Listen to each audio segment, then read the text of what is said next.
कारगिल एक कंपनी नमक बनाने के लिए आई गुजरात, और हमको पता चला तो कुछ गांधीवादी लोगों ने आंदोलन किया उसके खिलाफ। मैं भी पहुंच गया, मुझे कोई जानता नहीं था गुजरात में, मैं गुजरात में किसी को नहीं जानता, लेकिन पहुंच गया, पता चला कि कारगिल के खिलाफ आंदोलन।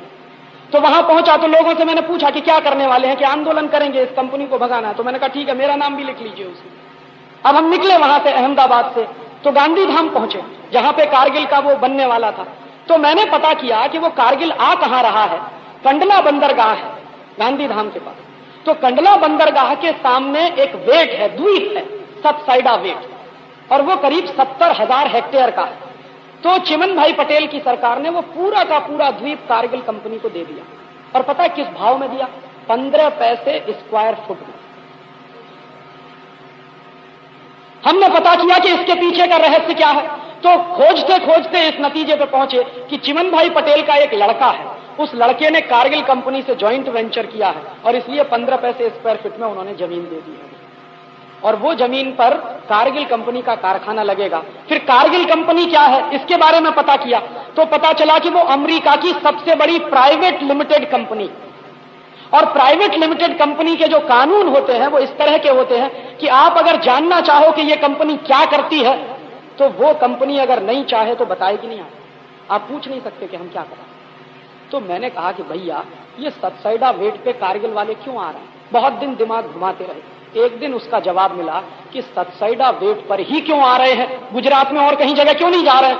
मुंद्रा है, मांडवी है, कच्छ में किसी और गांव में जा सकते हैं, सांतलपुर वगैरह है जहां नमक बनता है, लेकिन वहां नहीं जा रहे, वहीं पे आ रहे। जवाब मिला कि सतसाइडा वेट से पाकिस्तान का कराची 100 नॉटिकल माइल पे है बस।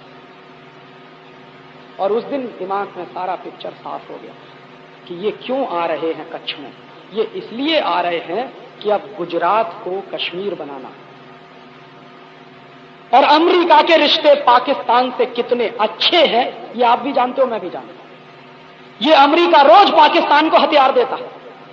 तो कारगिल कंपनी जब वहां आ जाएगी, उनका अड्डा बन जाएगा, और उस अड्डे के माध्यम से वो पाकिस्तान से रिश्ते शुरू हो जाएंगे, क्योंकि पाकिस्तान का कराची वहां से 100 नॉटिकल माइल पर है। तो उनके लिए पाकिस्तान आना जाना बिल्कुल मुश्किल का काम नहीं रहेगा, और उसके अंदर क्या हो रहा है कंपनी में हम पता नहीं कर सकेंगे। तो मुझे समझ में आ गया कि ये कच्छ को एक दूसरा कश्मीर बनाने की सारी साजिश है।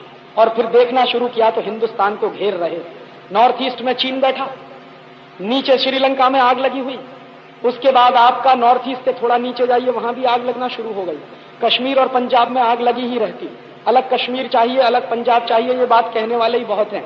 तो उसके बाद अब बचा हुआ एक हिस्सा है पश्चिम भारत, जो थोड़ा शांत है। अब उस पश्चिम भारत में गुजरात के छाती पे बैठ जाएंगे तो पश्चिम भारत को भी अशांत बनाएंगे। तो ये बात जब मुझे समझ में आई तो मैंने तय किया कि अब मैं कहीं जाऊंगा नहीं, यहीं रहूंगा कच्छ में। गुजराती मुझे आती नहीं, कच्छी तो बिल्कुल समझ में नहीं आती। फिर भी जाता था, स्कूलों में जाता था, कॉलेजों में जाता था, कहीं कोई परिचय नहीं होता था, प्रिंसिपल के पास जाता था, कहता था कि मेरा नाम ये है, मैं आया हूं, मुझे आपके विद्यार्थियों से कुछ बात कहनी। तो कहता था क्या बात कहनी? मैं उसको कहता था कि यहाँ एक विदेशी कंपनी आ रही है और तुम्हारी छाती पे बंदूक चलाएगी, वो बताने आया। तो कोई भी प्रिंसिपल ऐसा नहीं मिला जिसने मना किया। उसने कहा राजीव भाई बताइए, समझाइए।